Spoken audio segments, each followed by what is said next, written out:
Design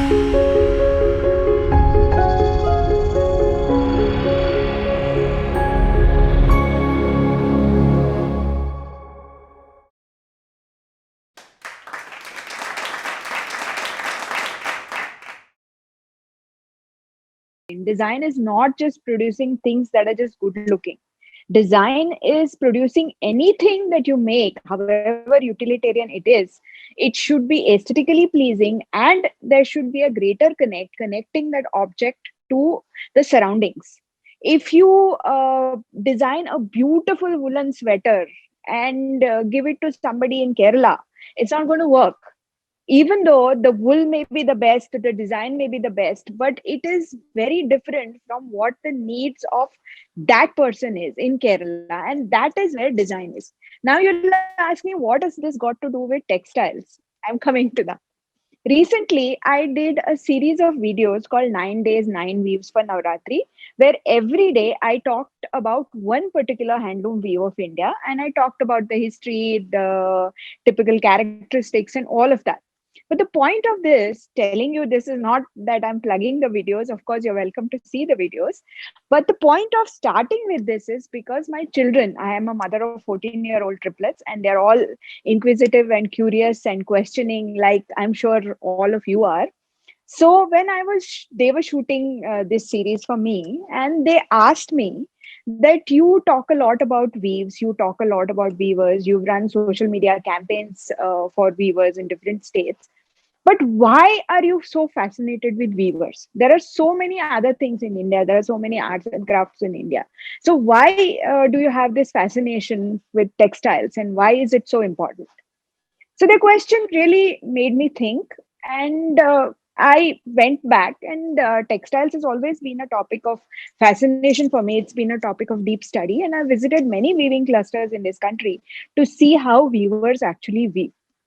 But the question is, why are handwoven textiles or the textiles of India so important to us today? That is because we have had this tradition longer than almost any other culture in the whole world has had. We have the earliest evidences, the archaeological evidences that go back to the days of Sindhu Saraswati civilization.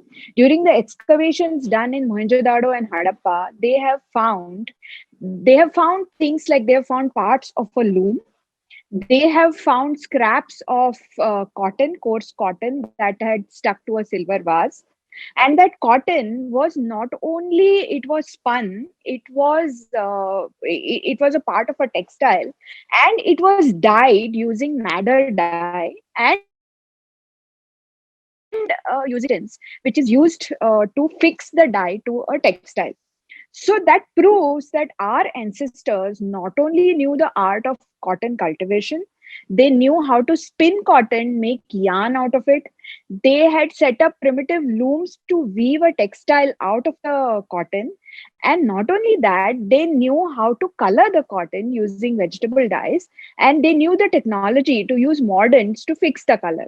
Not only that, you all must have seen in history, in your school time, the photograph of the priest king that was found in Mohenjo-daro, where a very aristocratic person's little bust, it's very small actually, is shown. It's in a museum in Pakistan right now, unfortunately, so we can't see it that easily.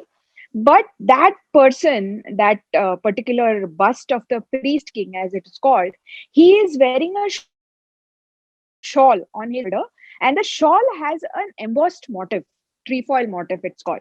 Some people say that the trefoil motif, that motif of three leaves that you see on the priest king's shawl, is the motif that later on developed into the beautiful paisley that you see in textiles of India all over. But the point is, even back then, and this is minimum 5,000 years ago, okay? So 5,000 years ago, our ancestors knew how to grow cotton. They knew how to spin yarn out of it. They knew how to grow flax because they found linen cloth also made in India in the graves of pharaohs in Egypt. They knew how to make a yarn out of linen, that's flax, that is linen. They knew how to weave it using primitive looms. and they knew how to color it using vegetable dyes. And not only that, they knew how to pattern it. Now this patterning, because we have not found any intact textile, we don't know that the patterning that is found on the priest king's robe, whether it is embroidered, whether it is block printed, or whether it is woven, that is something that we don't know. But recently, there have been excavations in Rakhigadi, which is even a bigger site, and it's in Haryana, today's Haryana, which was on the banks of the Saraswati River. And Deccan College in Pune has carried out excavations there. There, they have found factories where they have found bronze needles. So, if there are needles, it's obvious that the needles were used to stitch clothes. And the clothes were either they were used to stitch clothes, or they were used to embroider, or they were used to do both to decorate the textile. So we know that our ancestors, more than 5,000 years ago, knew how to cultivate cotton. They knew how to harvest wild silk also, by the way, and spin yarn out of the cocoons of the wild silk, which is today known as kosa or tussar in India. They knew how to pattern it, they knew how to weave it, they knew how to color it, and they knew how to decorate it and stitch it using bronze needles and threads. Threads haven't survived, unfortunately. So we know that this is a tradition that has come to us for so many years ago. But what is unique about India is that the tradition is very much living in almost all states of India, even today. Today, this year, 2020, you will probably find, you can still find madder being used to dye cloth in pretty much the same way as our ancestors must have used it 5,000 years ago. And this kind of continuity, this kind of a living tradition is something that's very rare in rest of the world. Of course, many other civilizations also knew the art of weaving, they also knew the art of coloring, they also knew the art of decorating cloth. But all those civilizations, over time, they ceased to exist and they lost out on their cultural heritage. Whereas India has managed to keep its intangible cultural heritage in its textile traditions pretty much intact. And this has happened despite so many upheavals in India, despite so many invasions, despite so many outside cultures coming to India and assimilating into Indian culture. And they have enriched it in their own ways. And despite the gross exploitation by the British rule of Indian weavers, but I'll come to that. So we have established that our textile tradition goes back to more than 5,000 years, back to the days of the Sindhu Saraswati civilization, which was earlier known as Indus civilization, but it is not really Indus civilization because civilization was more on the banks of the Saraswati than on the Indus. It was in the plain between the Sindhu, that is the Indus, and the Saraswati. That's why it should be called the Sindhu Saraswati civilization. Then we come to the Vedic literature. The Vedas, as you know, were composed sometimes they say around 3,500 years ago on the banks of the rivers in Punjab.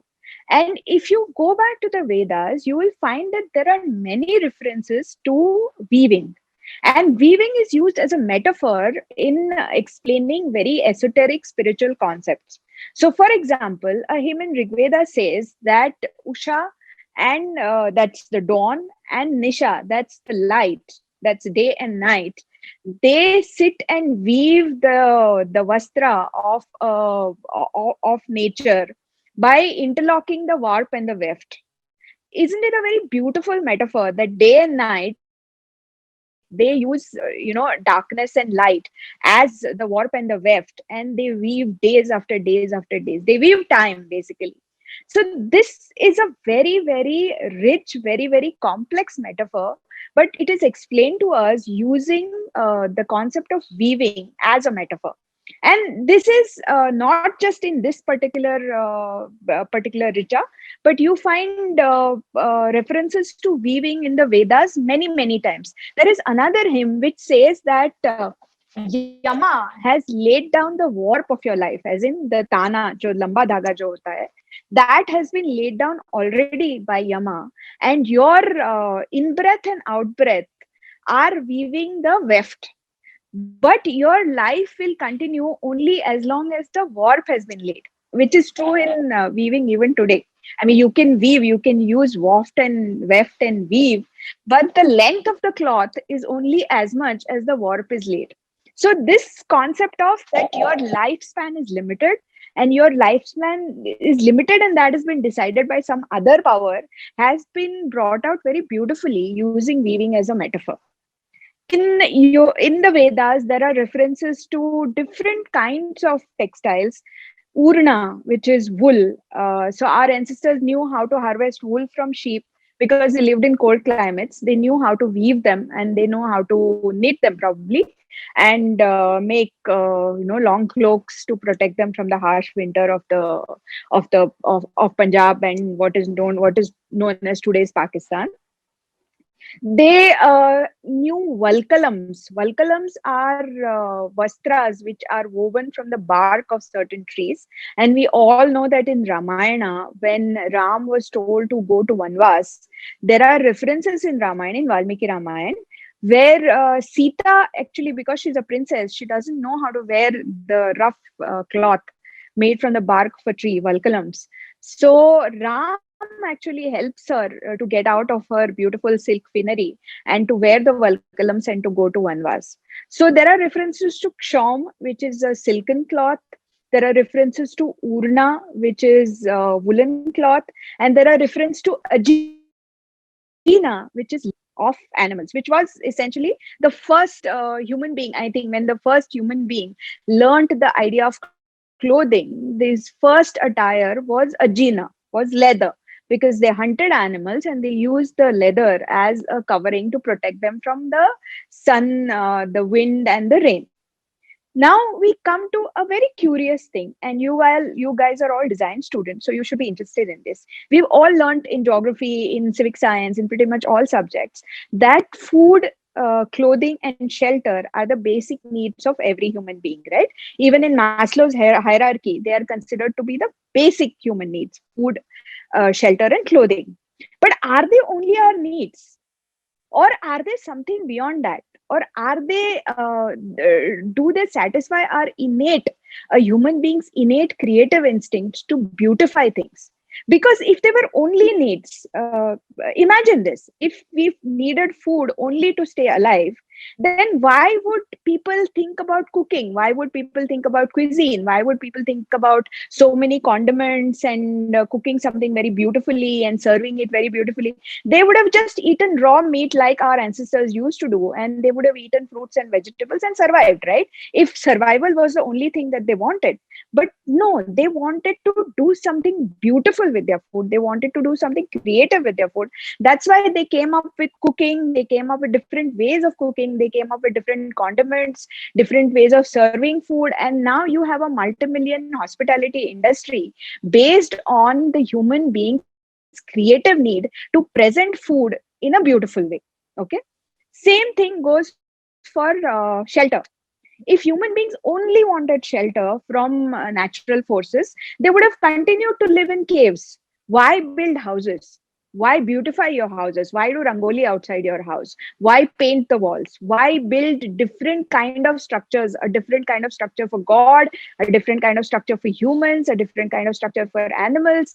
Why have this inner urge to beautify it? Or even in the cave shelters, if you go to Bhimbetka in Madhya Pradesh, you will find that even in the natural cave shelters, our ancestors, the caveman, had painted on the walls, and they had painted scenes from their lives. They'd painted their gods, they'd painted their festivities, they'd painted everything they saw around them in nature, in an attempt to tell a story, in an attempt to beautify things, in an attempt to create something that is not just functional, but also beautiful and aesthetic, and sort of fits in into the culture that they lived in that time.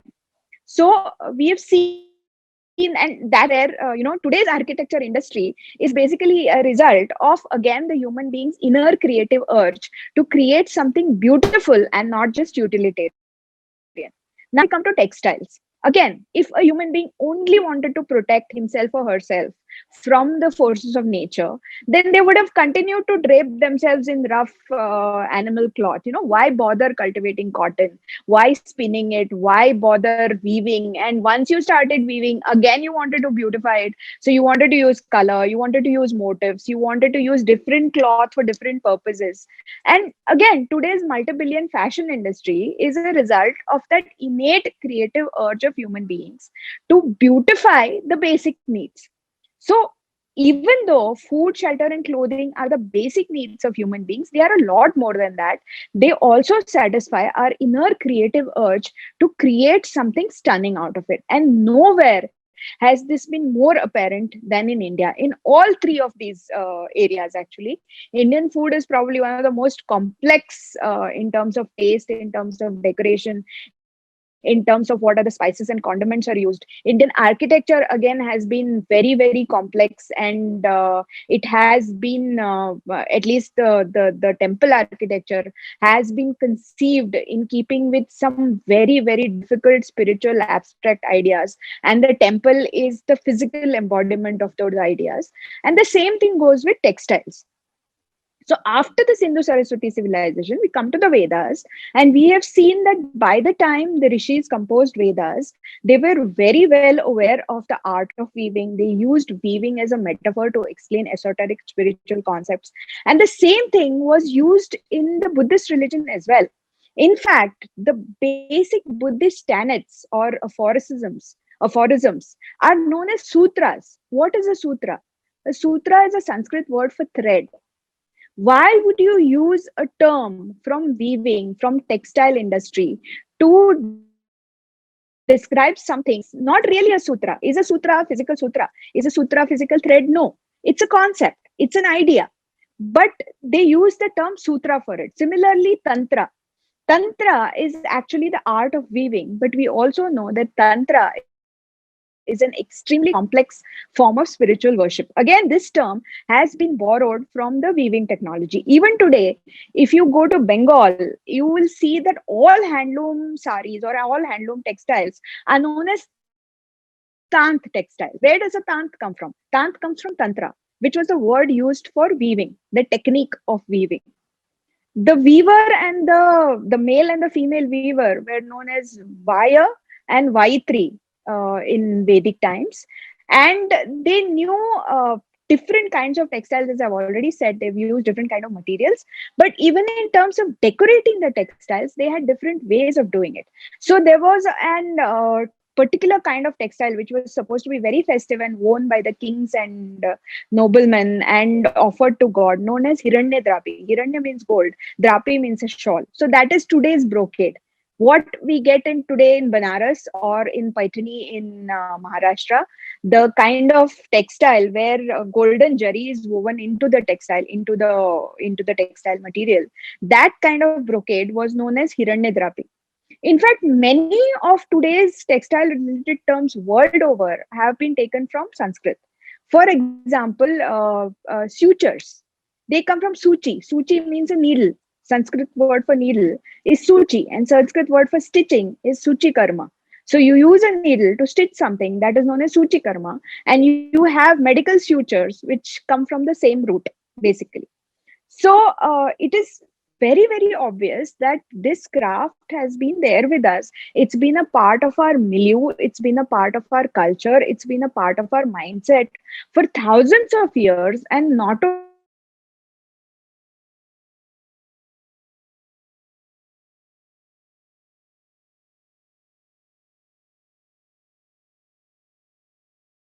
it has been by our rishis and by our sages, even by the Buddhists and Jains, to explain some very, very difficult spiritual concepts, which would be very difficult for common people to understand unless they could relate to it in a very easy to understand metaphor, which was used from weaving a lot of times. Next, we come to the modern era after Buddha's times and the modern era.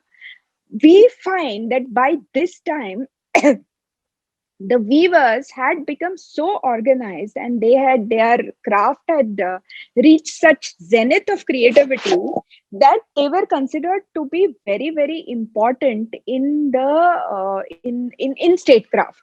So in Chanakya's Arthashastra, written during the reign of Chandragupta Maurya, he has mentioned that there are several guilds of artisans. There were different guilds for sculptors, there were different guilds for painters, there were different guilds for dancers, musicians, and there were separate guilds for weavers. They were known as Shreni. And these guilds were fully autonomous. They would decide their own economic policies. They would decide where they would get the raw material from, how much they would weave, and how much they would sell their products at. And they had a lot of autonomy in doing this. And even the king's authority would not have absolute power on how the Shrenis would operate. Even the king had to enter the area that was controlled by the Shrenis. The king had to take permission. The king just couldn't walk in and say, I want to meet the chief weaver and I want to order whatever I want to order. No, there was due respect. There was both money as well as prestige. पैसा भी था, prestige भी था weavers को उन दिनों में. And the weavers were treated as artisans. They were not treated as labor. They were not treated as riffraff, and they would ceremonially produce textiles which were used by all the other citizenry for different purposes, and every purpose had its own textile. So our textiles were never just about fashion. They were not just about looking good. They were always culturally connected with the milieu that people lived in. They were spiritually connected, they were culturally connected, and there were deeper meaning in almost everything that people wore. So, colors, for example, had their own significance. As you know, even our gods are described as wearing clothes of a particular color. So, Saraswati is always Shubhra Vastravrita because she's the goddess of wisdom. She's the goddess of learning. So, white is the color of purity. So, she wears white. We have Sri Vishnu, who wears a yellow pitambar, which is the color of Rajoguna. It's a color of luxury. It's also the color of, it's the culture of righteousness and luxury. That is why it's associated with Sri Vishnu. Similarly, the color blue or indigo is associated with Krishna and Rama. This is the tradition that we have followed. And even today, if you see any puja that you have, even in your homes or even in the temples or whatever, when you have something called a Shodashopachar puja, where the god or the goddess is offered 16 upacharas, meaning 16 different ways of worshipping, one of the very important upacharas is to offer the god or the goddess a vastra, a textile. Nowadays, you just offer cotton textiles. In some places, actually, for a puja, a new sari or a new dhoti is offered to God. And similarly, in any auspicious functions that we have, even if it's a wedding or a puja, even today, usually the festivities will start off by the gifting of new clothes, because clothing and textiles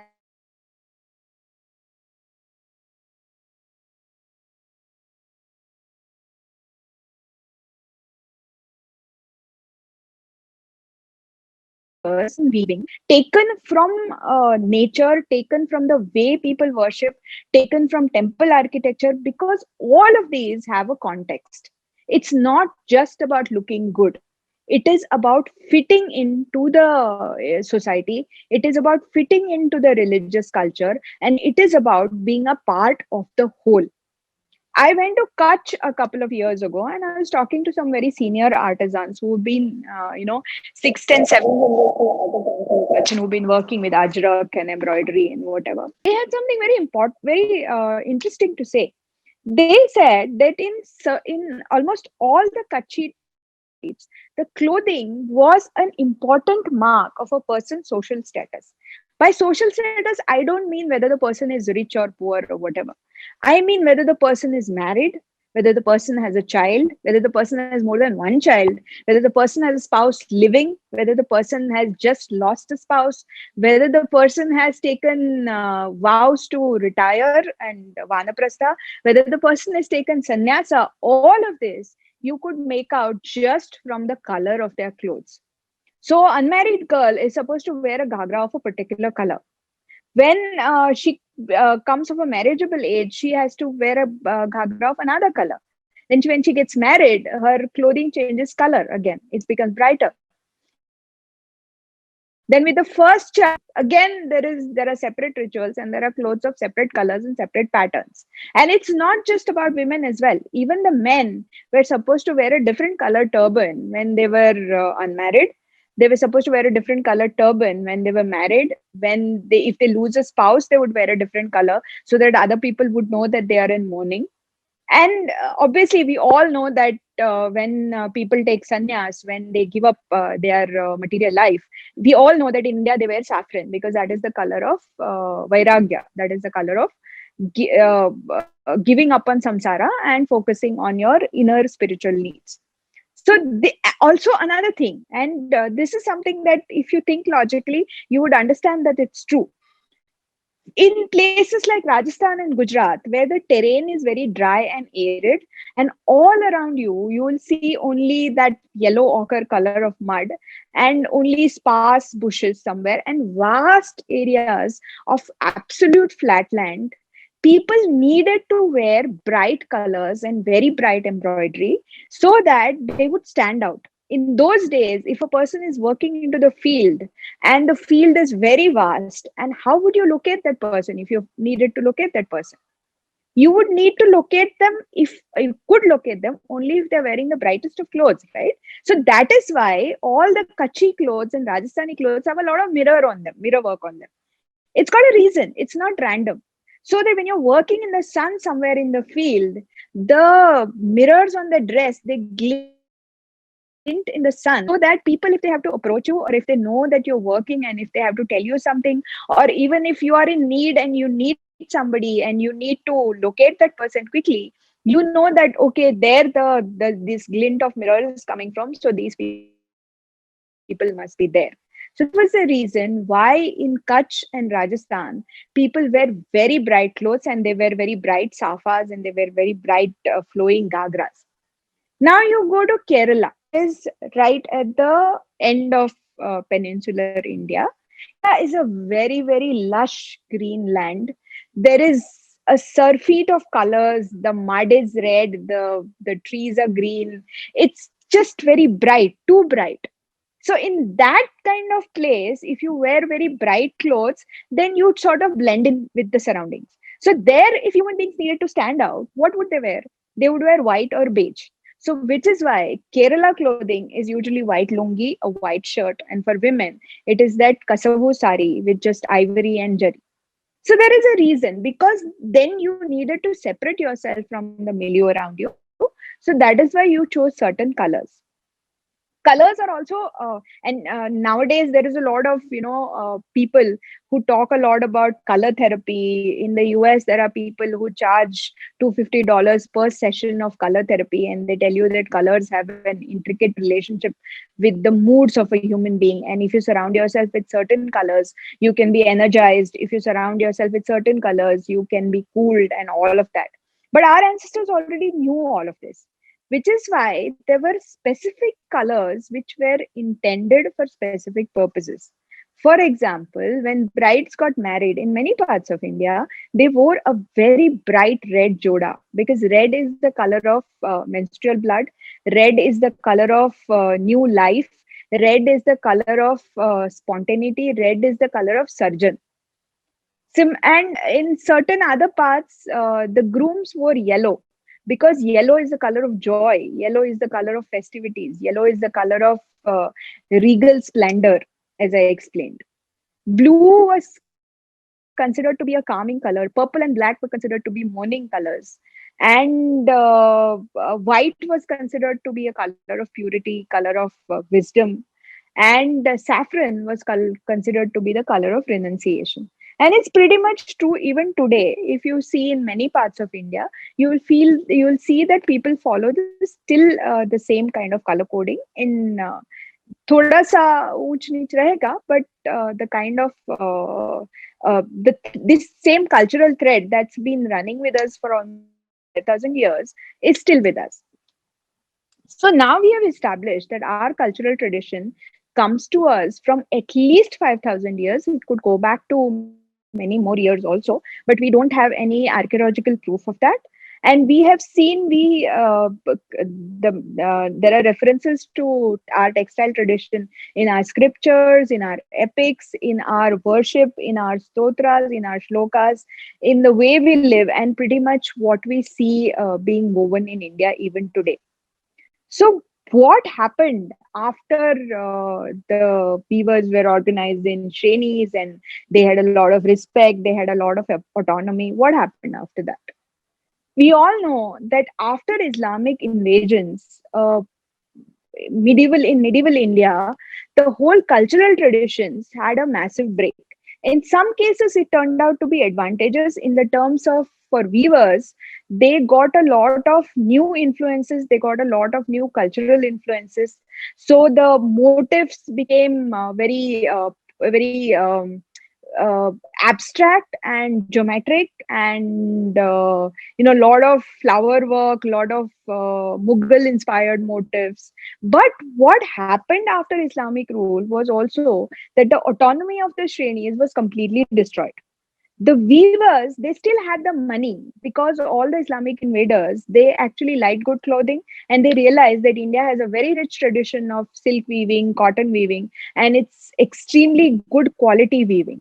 So the money part still remained. In fact, the patronage got even probably richer, but the Shrenis lost their autonomy, they lost their prestige, they lost that exalted position they had enjoyed under Indian kings, where they were treated as not as laborers, but they were treated as artisans.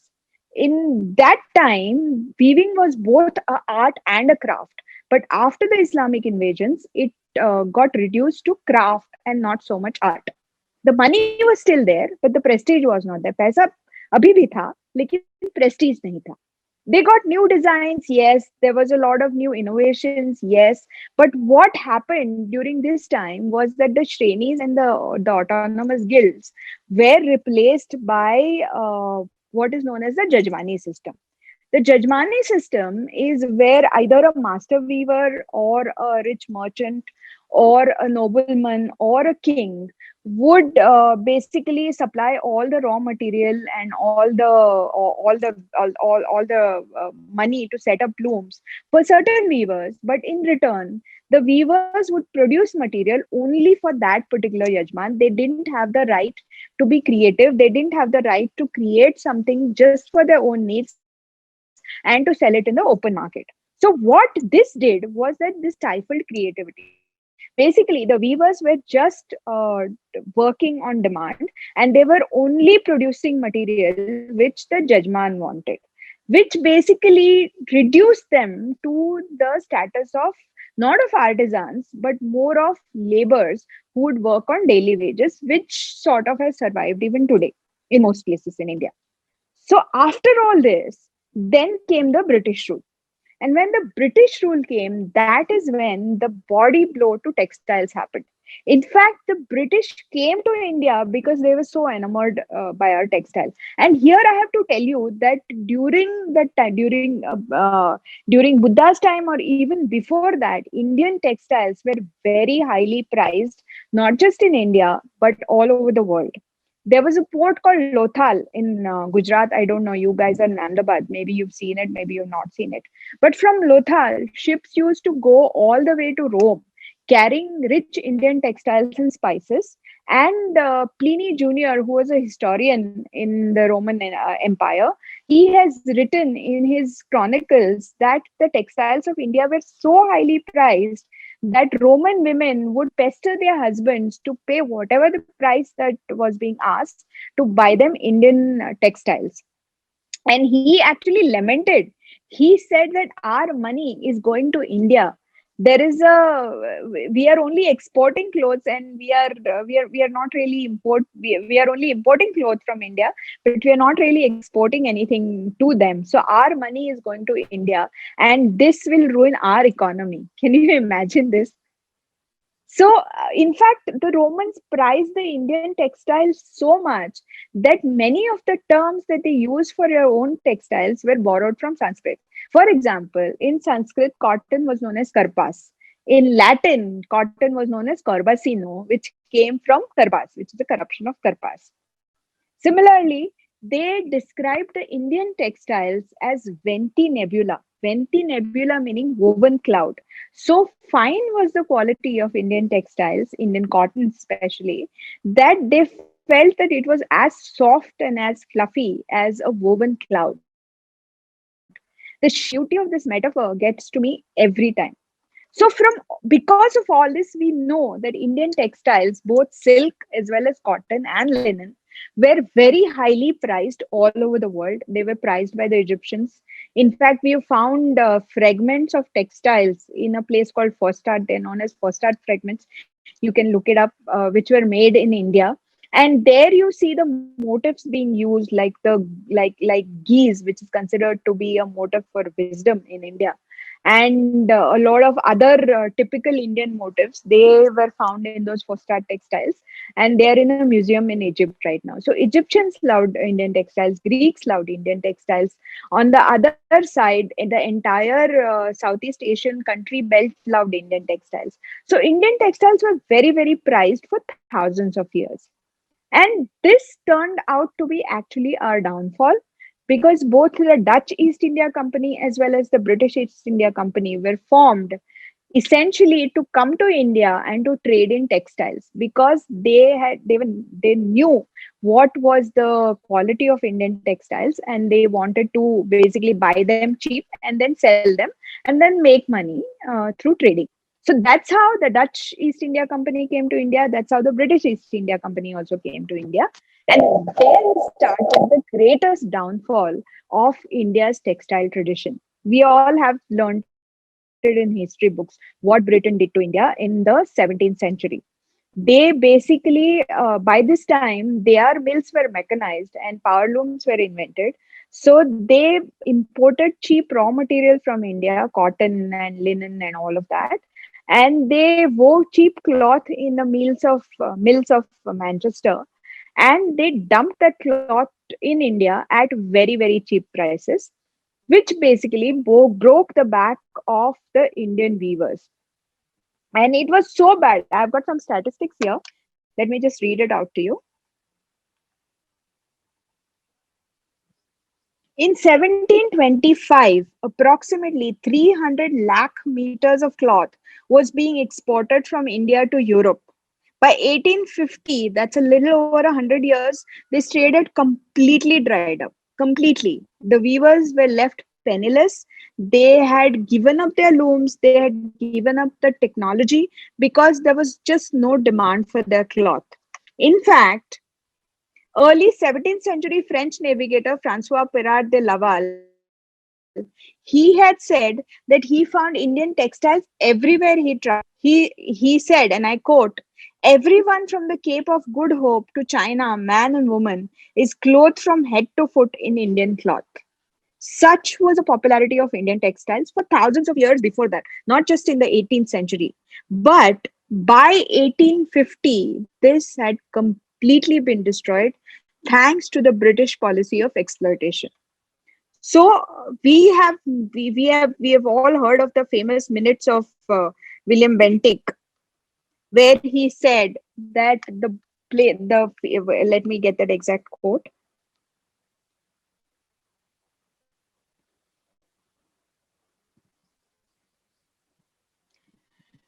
William Bentinck, the Governor General of India in 1834, he said it officially that the bones of the cotton weavers are bleaching the plains of India. Such was the terrible condition of the weavers.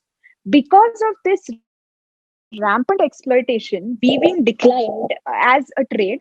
And first, the weavers had both money as well as prestige. Then they had the money, but they lost the prestige. They had the prestige, but they lost the money. They had the money, but they lost the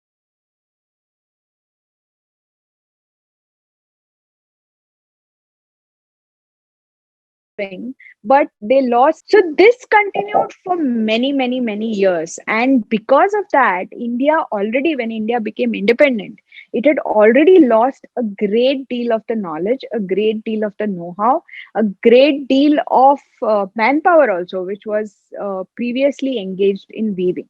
But somehow, despite all this, weaving, handloom weaving, Indian textiles still survived in India Mostly through oral traditions, because fathers used to teach their sons, mothers used to teach their daughters, and that is how it still survived. And every Indian state still managed to hold on its own tradition of weaving, despite all these onslaughts, despite this blatant economic exploitation, which is unbelievable. And if you compare it to other cultures or other civilization, nowhere would you see that an art and a craft has survived despite so many attempts to kill it, so many blatant attempts to kill it. But we still have a thriving handloom textile industry in India. In fact, even today, the textile industry in India employs the second largest number of people after agriculture. And most of these people, almost 70% of these people, are women, and they are mostly in rural areas, and they come from economically very disadvantaged classes because of all these exploitations. So, which is why now you will ask me that, okay, our history was great. We had a very rich tradition of textiles and blah, blah, blah, blah, blah. But why should I learn about it today? I am a design student. My brief is to design a easy chair, which is really good. Why should I bother about all these textile traditions? Why do I even need to know this? Valid question. You Thank you need so to know much, ma'am. this. Thank you so much, ma'am, for raising this question because I really appreciate ये बच्चे पूछते हैं हमें कि ma'am हम क्यों history पढ़े हम क्यों वापस हिस्ट्री Huh. में जाए so I really appreciate thank you so much ma'am let them know that it is very important to learn history as well thank you ma'am Thank you. Thank you. So, as I was saying, you would ask me, why do I need to study all this? You need to study all this because it is not just history, it is what the world is looking for in the future. When you're talking about slow fashion, when you're talking about sustainable fashion, when you're talking about being good to the planet, when you're talking about using sustainable resources, using renewable resources, tell me which other craft does all of this other than handloom weaving.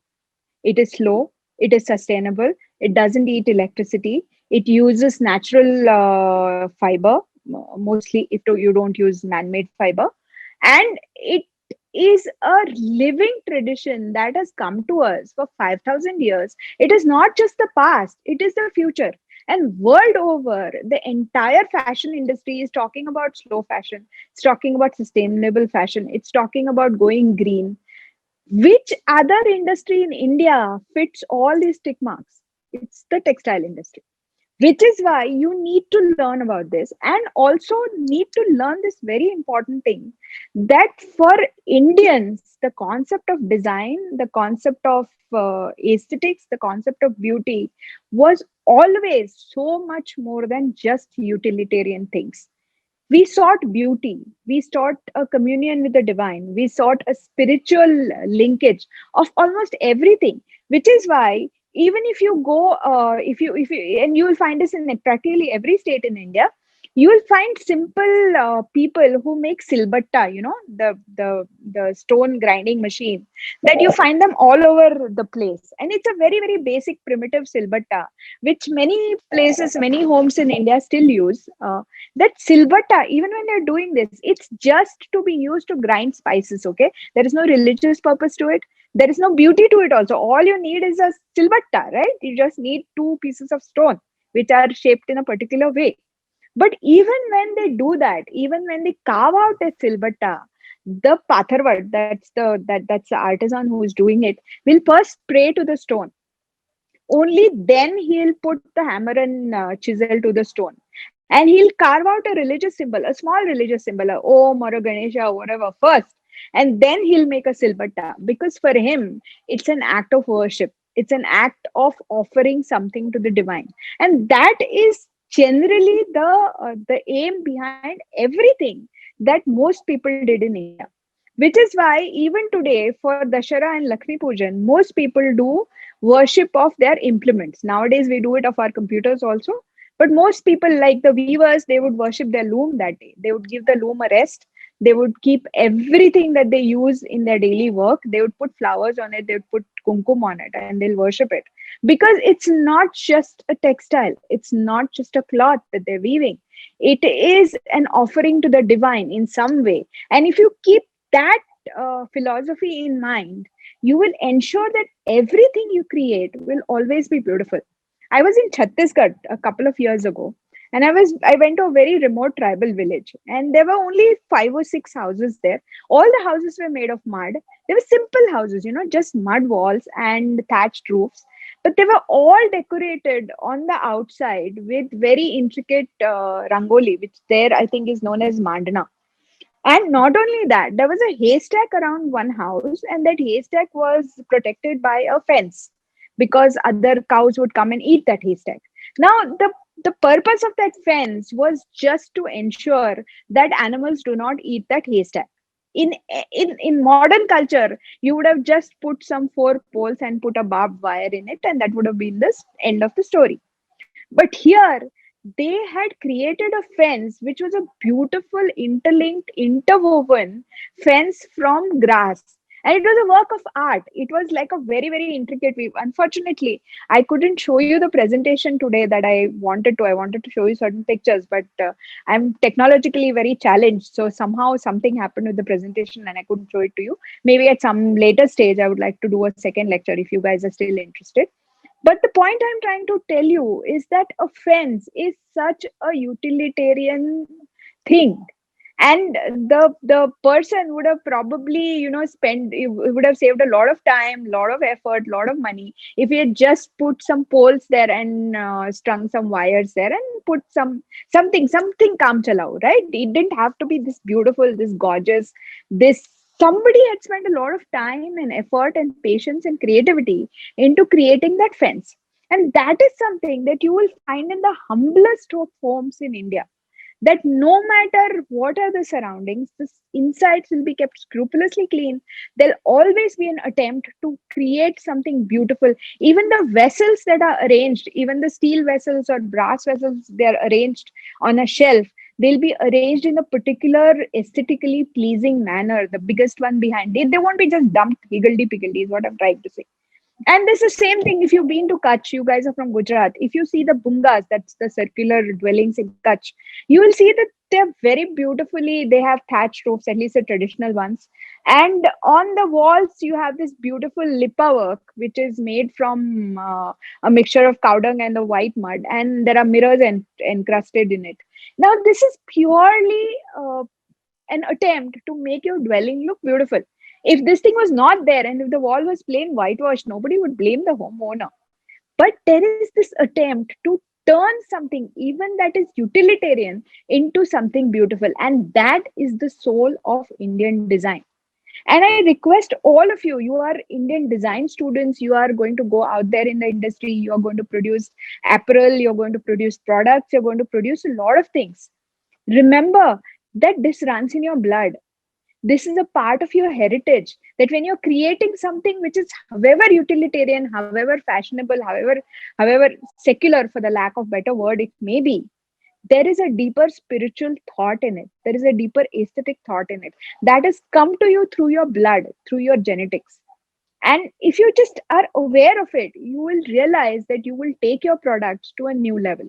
There is a very beautiful museum in Haryana. It's a private museum. It's called the B.N. Aryan Museum. It's a museum of everyday things, just everyday things. Your silbatas, your rumals, and stuff that you use in the kitchen, the weaving baskets, and all of that. But the kind of beauty in all of that you see is mind boggling. It is just everyday objects, but turned into an article of devotion, an article of faith, an article of love. And some artisan has spent a lot of time, a lot of energy, and a lot of love into creating something so beautiful. And that is the same thing with weaving. I personally am very attached to weaving and textile traditions as a it's more my passion than anything else, because when I see a weaver in a small village in Odisha bent over his loom and working and weaving the same pattern that I see on the dress of the Buddha in Ajanta, which the paintings that were painted more than 2000 ago, I am amazed at this living tradition that has managed to survive and that has managed to come to us through so many upheavals, through so many tyrannical policies, through so many attacks, and it is still there. It is a original make in India product. Today we talk a lot about make in India products, but textiles, Indian textiles, are the best and the most well known made in India product, a product that India was known for thousands and thousands of years. And if we do not understand this, then we are going to lose out on a very important aspect of our own culture, of our own traditions, of our own design, of our own aesthetics. And I would request you to don't do that. Please see the beauty in our traditional arts and crafts. Please see the thought that has gone into creating even everyday objects, and how it has been turned into a thing of beauty, how it has been turned into a thing of devotion. And if you understand that, if you appreciate that, you will elevate your work to a new level. It will become art, it will become devotion, it will become an offering to the divine. Thank you. Thank you so much, Shefali ma'am.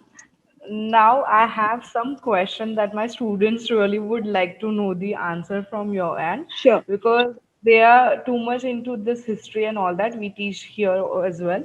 So the very first question that one of my students is asking over here, that over a period of time, which are the factors that affect the textile the most? Which period of time? I have already given you a historical overview, but if you're Yeah. talking about nowadays, I mean, if you're talking about after independence, what happened to the textile industry is that again, it's like prestige had gone, right? So the attempt, both the government as well as some private bodies made an attempt to at least get back the money, if not so much of prestige. But nowadays, what is happening is weaving is a very manual tradition, and weaving is facing handloom weaving is facing a very tough competition from powerloom. And also, people's tastes have changed, and many of the handloom textiles they use man-made fiber. Whereas the market demand has changed from man-made fiber to artificial fiber. Everybody prefers, Zara jeans, which cost 7,000 bucks, but you wouldn't want to spend 4,000 rupees on a handloom kurta because you will see, oh, it's too expensive. It's just cotton. So demands have changed, people's tastes have changed. Raw material has become more expensive. So that is why weaving is not becoming as attractive as it used to be as a career. So a lot of younger people are leaving the profession and getting into other professions. So that is one of the problems that the weavers are facing across India. There are some places where it's an exception, where you see young people getting in because they're getting good wages. For example, Upada, because Upada is a typical wedding sari and it'll always be in demand. And because it is very beautiful jari and brocade and whatever. So, Upada, you'll see younger people actually getting into weaving, saying that, okay, if I become a good weaver, I'll earn 15 to 30,000 rupees per month. So, it makes more sense for me to do that rather than work as a clerk somewhere for 5,000 rupees. Thank you, ma'am. The next question is from one of the students, that what are your point of view and solution to the modern textile industry, which still depend on the Asian countries like India, Sri Lanka, but the economically they don't seem to be benefiting much. I don't understand the question. Can you repeat it, please? Question is about that what is your point of view in terms of the modern textile industry, which still depending on the Asian countries like India and Sri Lanka, but economically they don't seem to be beneficially much, like we are as an So Indian. you're talking about you're talking about the manufacturing Yes, that yes, the yes. Asian countries are Industrial. doing for yeah, there is a point in what you're saying because most of these manufacturing facilities are actually sweatshops, like in Bangladesh, like in Sri Lanka, some places in India also, where people are given very basic wages and they are made to work under very inhuman conditions, and they are supposed to produce mass produced fashion, which is sold at cheap prices in Western countries. So, in the sense that you're right, but which is why I'm saying that handloom will survive if it becomes a niche craft, when it becomes when people really value it, when people understand the effort that's gone into it, and when you're moving towards slow and sustainable fashion. But unfortunately, in today's general trend of conspicuous consumption, where everybody wants to change outfits 3 times a day and post pictures on Instagram and say how good I'm looking, so it people tend to go in for mass produced fashion, and that is it's a little exploitative in nature, by nature. In today's world, selfie is more important than the rest of the thing. Okay, then the next I do that too, question. so I am guilty as well. Only I do it with handloom textiles. Okay, then the further question, one of our fashion students, Shaili, would like to ask you. Shaili, can you please ask the question to ma'am? Yes, ma'am. Hello, ma'am. Hello. Ma'am, as you are so much towards textiles, so I have one question that what inspires you to which draws towards you textiles so much? Uh, Basically, I've always been interested in textiles, and I don't know. I have this thing. Maybe my aesthetics matches with my ancestors, but I always wanted to see beauty in everyday objects. And even when I was growing up as a little girl, my mom wore handwoven sarees. Most people wore handwoven sarees those days, and I always admired the motifs and the textiles that they had. And over time, when I started to explore more, I started to read more about our textile history. And I, more importantly, I visited a lot of weaving clusters. And that really changed my perspective, because after seeing a weaver sit at the loom and work for an entire day and produce 2 inches of textile, you realize how slow it is. But at the same time, the weaver is very happy and contented when he's actually doing the work, because it's like meditation. It's complete mind and body control. I have tried to learn it. I've tried to sit at a loom and see what it feels like. And obviously, mine is very laborious and it takes forever. But whatever time, like 15 minutes, I may take to weave 2 lines of weft.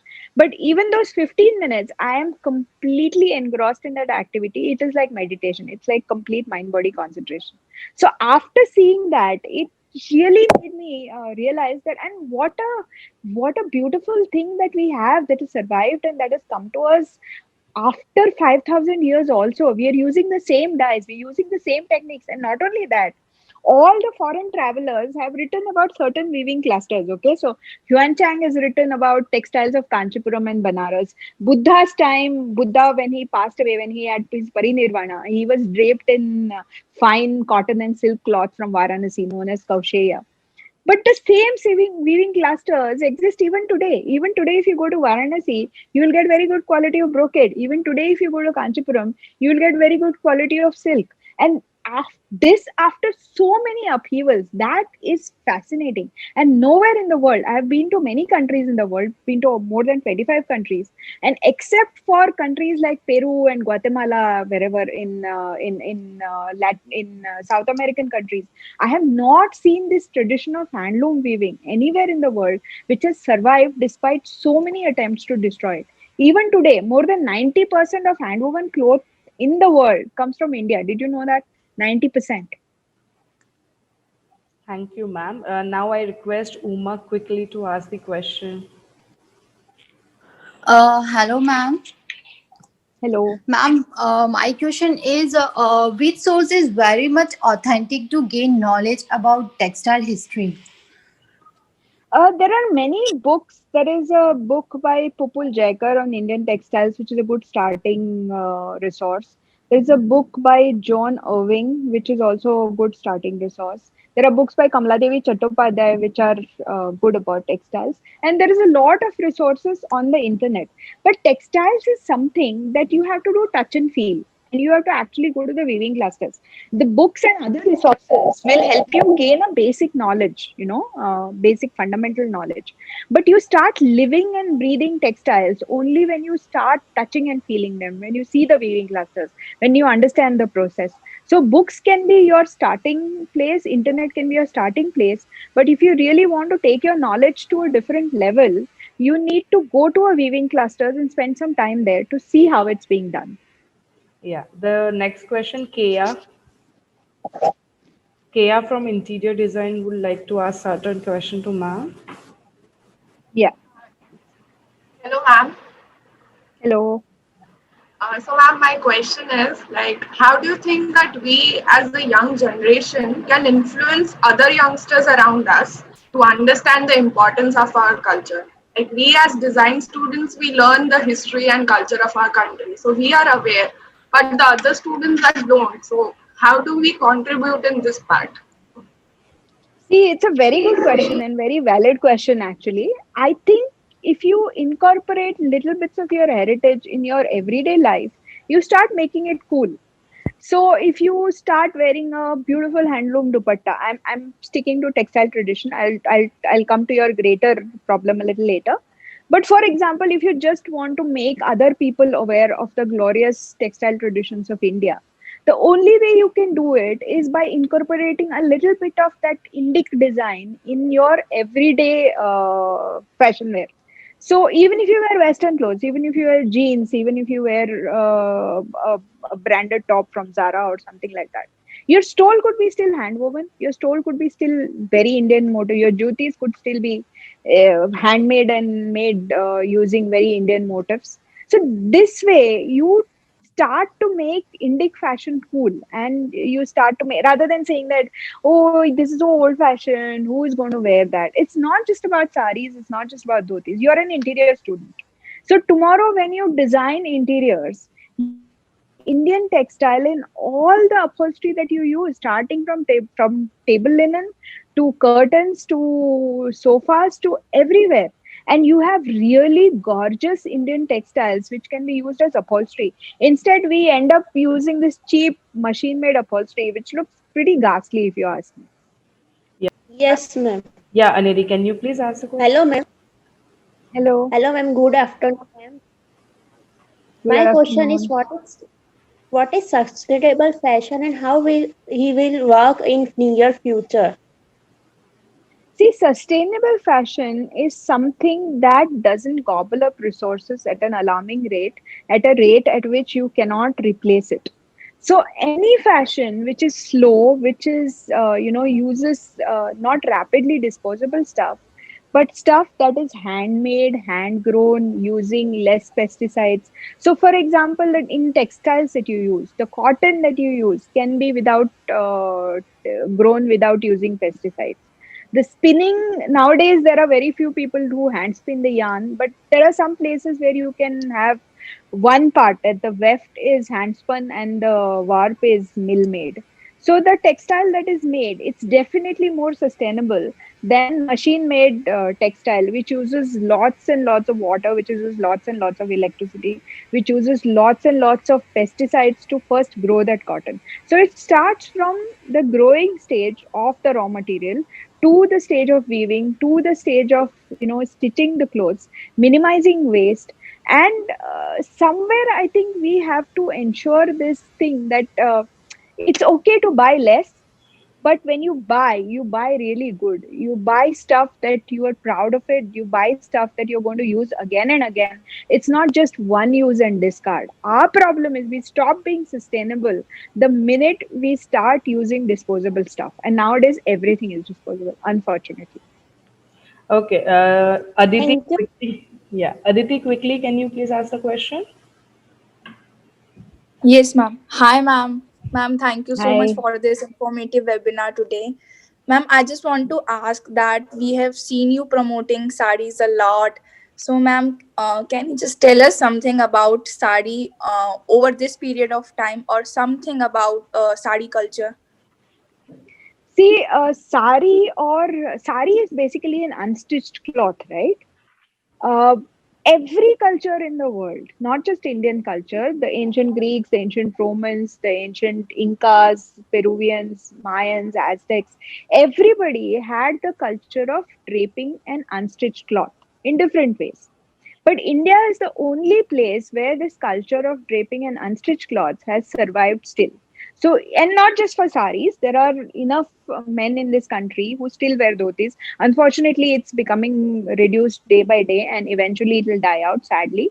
But sari is something that is still in existence, and again, it comes from the Sanskrit word called shatika, which you find in Vedic literature. It means an unstitched cloth that was draped around the body in a particular way. And if you see the way the Buddha is depicted in our sculptures, you will see, or even the Hindu gods and goddesses are depicted in our sculpture, you will see that they are mostly wearing unstitched clothing because that clothing was more suitable for our weather, Indian weather. And we have body types which are flattered by an unstitched cloth, which is draped in very creative ways to ensure that your body type is, it suits your body type. So that is the origin of the sari. My fascination of sari started off like I think most girls are fascinated with the saris that their mothers wear, and my mother had a very good collection. So I my earliest images are of her wearing a sari and looking very beautiful and wearing it very effortlessly. So I think that's where the fascination started. And as again later on, once I started visiting clusters, I started reading more about design and seeing the effort that goes into a sari and also understanding how flattering it is. See, I have saris that I've worn as a college student also. Okay, when I was 17 years old, that's when I first bought my first sari. I still have it with me and I can still wear it and it looks as good. Can I wear the jeans that I used to wear when I was 17? No, I'll not even be able to fit into it. But sari is something that's ageless, it's timeless, it looks good on a 17-year-old, it looks good on a 70-year-old, and it stays with you through the stages of life. So I find that very liberating. And I wear it nowadays because I find it very chic, I find it very fashionable, and also because a lot of viewers depend on this craft for their livelihood. And I think it's the coolest piece of clothing. I've worn saris everywhere in the world, and I make it a point even when I travel outside India, I carry at least one sari with me. And everywhere I've been, the sari has been the talking point. Absolute strangers have walked up to me in smaller towns in Europe, in smaller towns in Peru, everywhere I went, and asked me about the sari and said it's a very beautiful textile and how do you wear it and whatever. So it's a wonderful piece of conversation, and you just need to have that comfort with wearing it. I know a lot of young people say, "Oh, sari is very difficult to wear, and I don't know how to wear it or whatever." Try wearing a mekhela sadar first. A mekhela sadar is very easy. The bottom part is a skirt, so you can get it stitched also, and the top part is like a dupatta, but it looks as graceful as a sari, and you can literally wear it in 5 minutes, and it looks very elegant. Start wearing that, and you'll realize how easy it is and how graceful it is, and you will realize that it's a pretty cool outfit in itself. Thank you so much. The last question is asked by the Radhika. The last question. Yes, ma'am. Yeah, please, Radhika, go ahead. Hello, ma'am. Uh, my question is, during this lockdown, does government give subsidies to the craftsmen? The government did give the government gives subsidies even otherwise also, not just in lockdown. In fact, almost all the states, Indian states, have state cooperatives where weavers give their material and it's sold under different names. Like in Tamil Nadu, it's Cortex; in Maharashtra, it's Indrayani; in Bengal, it's Tantuja; in Madhya Pradesh, it's Mrignani; in Odisha, it's Boyanika. So the weavers do get a subsidy, and the saris are sold to you at 30% discount because that 30% is the subsidy that's given to the weavers. But because of lockdown, what has happened is a lot of weavers have got unsold stock. They've got subsidies in terms of food, they've got subsidies in terms of basic living.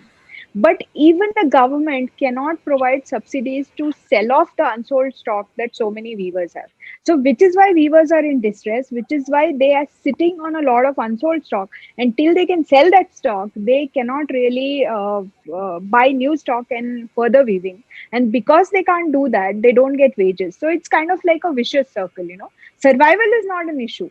It is how to do better and how to get economic sustenance. That is the problem. Yeah, I think so. We are done with the question and answer round. Once again, thank you so much, Shafali ma'am, for giving your valuable time to the IDS, that is Indus Design School students and everyone present to bring the awareness and imparting knowledge in the field of the textile. So myself, Bhargavi Modi, behalf of Indus University, thank you so much once again for sharing such a beautiful knowledge that you have so far. And I must say that you look so pretty into a sari, and I've been through your a lot of interviews and all that. So yes, I know that you are a sari lover and you promote the sari the best way. So thank you so much, everyone, even my all the students. Thank you so much. I want to ask a quick question to your students. Did you find that the time was well spent? Ma'am, you. Yes, ma'am. Yes, Yes. ma'am. Ma'am, we really Um, enjoyed the session today. Thank you so much. Thank you so much, ma'am. So in Thank future, you. ma'am, we still bother you for future webinar like this on a different topic. Yes, Sure. ma'am. Thank you so much. Yeah. And So all the best. thank you so much, ma'am.